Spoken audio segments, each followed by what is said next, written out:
유전자 한 줄로 내 삶을 뒤엎겠다고요? 그 장부, 지금부터 내가 찢습니다. 루시아는 그 말을 마음속으로 삼켰는데요. 그날 밤, 루시아는 레스토랑 창가에서 우연히 스텔라 장과 민경채가 각자 따로 누군가를 만나는 장면을 목격했습니다. 스텔라 장은 모태주와 낮은 목소리로 이야기를 나눴고, 민경채는 김선재와 웃지 않는 미소를 주고받고 있었어요. 서로 접점이 없어 보이는 네 사람의 동심원이 겹치는 느낌이 묘하게 꺼림칙했습니다. 루시아는 작은 수첩에 이름 4개를 적고 동그라미를 연결했는데요. 이 4줄 중 하나가 내 목줄이면 잘라버리자. 그렇게 결심했더라고요. 다음 날 오전, 스텔라 장은 모태주의 손에서 봉투를 건네받았습니다. 그 안엔 조손관계 성립이라고 적힌 대담한 글씨가 있었고, 검사기관 도장까지 찍혀 있었죠. 김선재가 한밤중 들고 온 문서와 같은 결론이었기에 스텔라 장은 숨을 길게 내쉬었습니다. 내 손녀가 맞다면 복수는 어디까지가 선일까? 그러나 루시아는 모태주의 눈동자에서 망설임을 받습니다.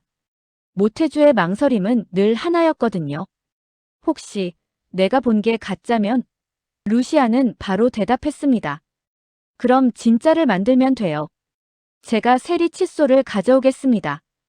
이번엔 태주 씨 손으로 처음부터 끝까지. 그날 밤 루시아는 세리방에 들어가 조심스럽게 칫솔을 지퍼백에 넣고 머리끈에 걸린 머리카락 몇 올을 모았습니다. 세리는 잠결에 눈을 뜨고 물었는데요. 엄마, 오늘은 왜 이렇게 조용해요? 루시아는 애써 웃었습니다. 내일 시끄러워질 것 같아서 오늘은 조용히 준비하려고. 세리는 고개를 끄덕이더니 다시 잠들었고요. 루시아는 그 작고 따뜻한 숨을 한 번 더 확인하고 문을 닫았습니다. 사흘 뒤 재검사 결과가 나왔습니다. 조손관계 불일치. 친자 확률 0.00001% 미만.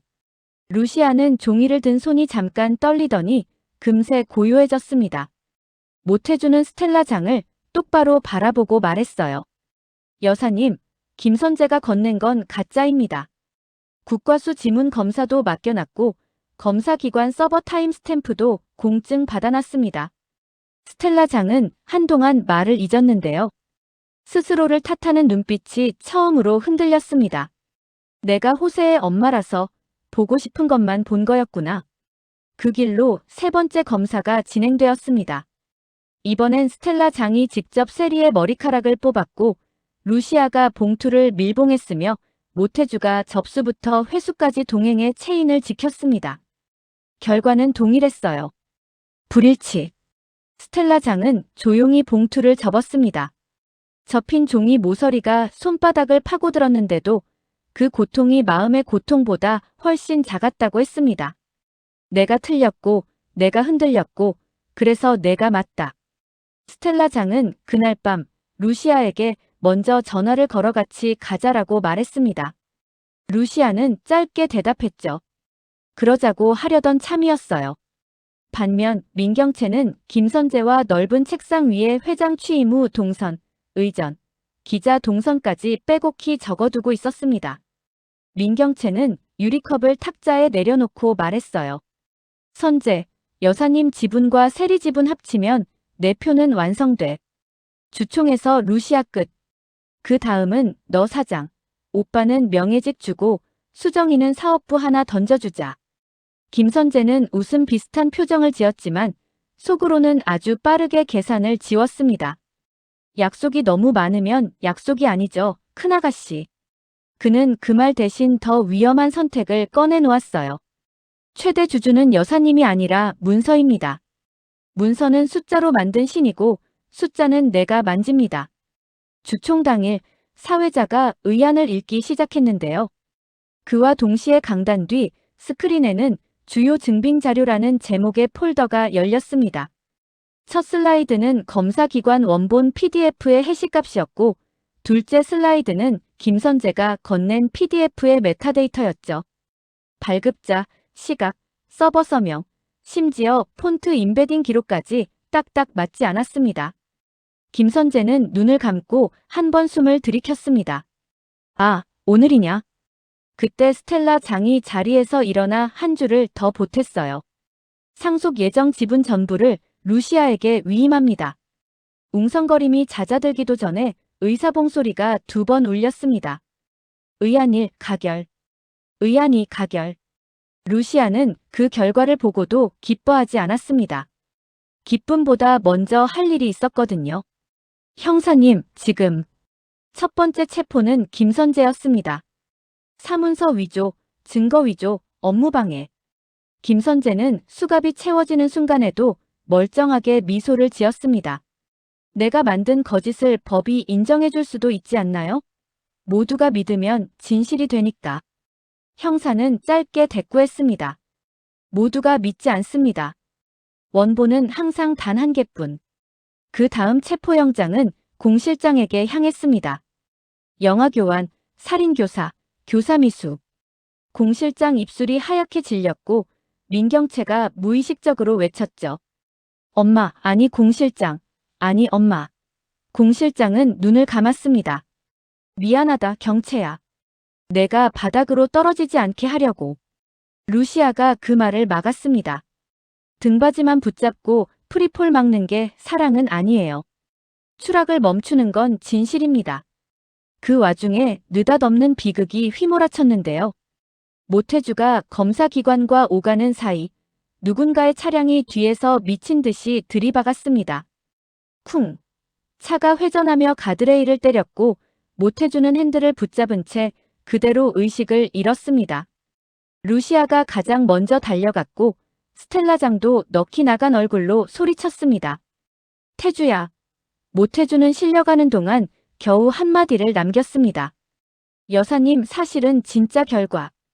그 말 끝이 끊겼고 루시아는 이빨을 악물었습니다. 김선재, 내가 또. 다행히 모태주는 살아났고 블랙박스에 찍힌 번호판은 김선재의 내연 운전기사 차량으로 판명됐습니다.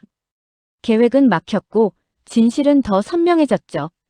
그 즈음 민두식이 눈을 떴습니다. 깨어난 민두식은 병실 천장을 한동안 바라보더니 루시아와 문태경을 번갈아 봤는데요.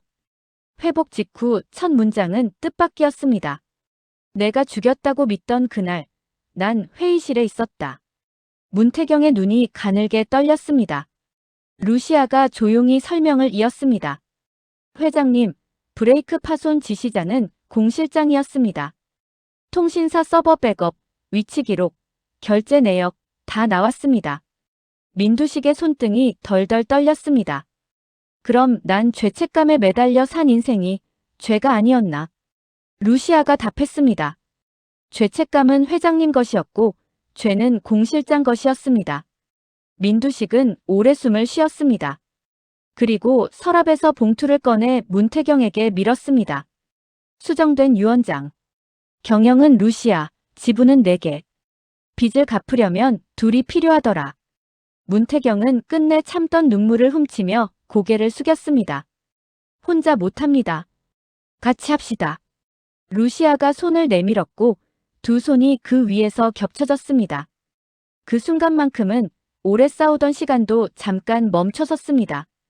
하지만 막장은 늘 마지막 페이지를 넘기기 전에 한 번 더 들이칩니다. 공 실장이 호송차에서 구치소로 이동하던 날 계단참에서 갑자기 중심을 잃고 구르는 소리가 들렸습니다. 수갑이 서로 엉켜 있었고 옆에 있던 교도관이 함께 굴렀는데요. 다행히 생명은 건졌지만 공 실장의 오른손이 영영 굽혀지지 않게 되었죠. 그 손으로 바꿔치기 도장을 찍고 신생아 팔찌를 뜯던 손. 스스로의 손이 스스로에게 벌을 내린 셈이었습니다. 공 실장은 침대에서 오래 울었습니다. 소리 없는 울음이라 더 길게 이어졌습니다. 이후 회장 취임식 날이 왔습니다. 현수막에는 제14대 회장 문태경 취임이라고 적혀 있었고요. 문태경은 연단 위에서 숨을 고르고 말했어요. 제게 아버지는 2분이었습니다. 한 분은 억울하게 떠난 분, 한 분은 죄책감으로 여기까지 걸어온 분. 저는 그 2분의 빚을 고르게 갚겠습니다. 오늘부로 민강유통은 거짓의 장부를 폐기하고 진실의 결산을 시작합니다. 루시아는 객석에서 박수를 쳤는데요. 박수 소리 사이로 경찰 사이렌이 들려왔습니다. 취임식장 뒤편 문이 열리면서 김선재와 민경채에게 동시에 영장이 집행됐습니다. 플래시가 번쩍였고 수군거림이 지나갔습니다. 김선재는 고개를 들고 마지막으로 세리를 찾았습니다. 세리는 의자를 꽉 잡고 고개를 돌려버렸어요. 루시아가 끝내 차갑게 말했습니다. 아빠라는 단어를 쉽게 입에 담지 마요. 그 단어는 책임으로 채워야 들을 수 있어요.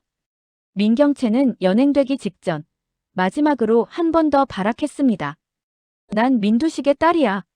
날 이렇게 만들고 이제 와서 그때 병원에서 촬영된 40년 전 산부인과 원장의 녹취가 재생됐습니다. 신생아 바꿔치기는 공실장 주도로 이뤄졌다. 민경채는 회장의 친자가 아니다. 민경채는 그 말을 듣고 무릎이 풀렸는데요. 의외로 소리는 나지 않았습니다. 소리 대신 어릴 적 사진 속 웃고 있던 얼굴이 머릿속에서 구겨졌습니다. 그럼 나는 누구였지?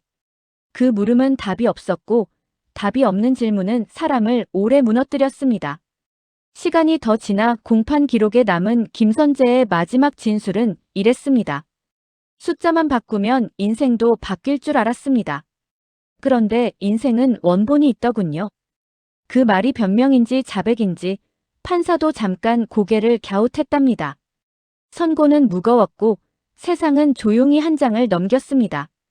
한편 세리는 루시아 앞에 앉아 두 손을 모았습니다.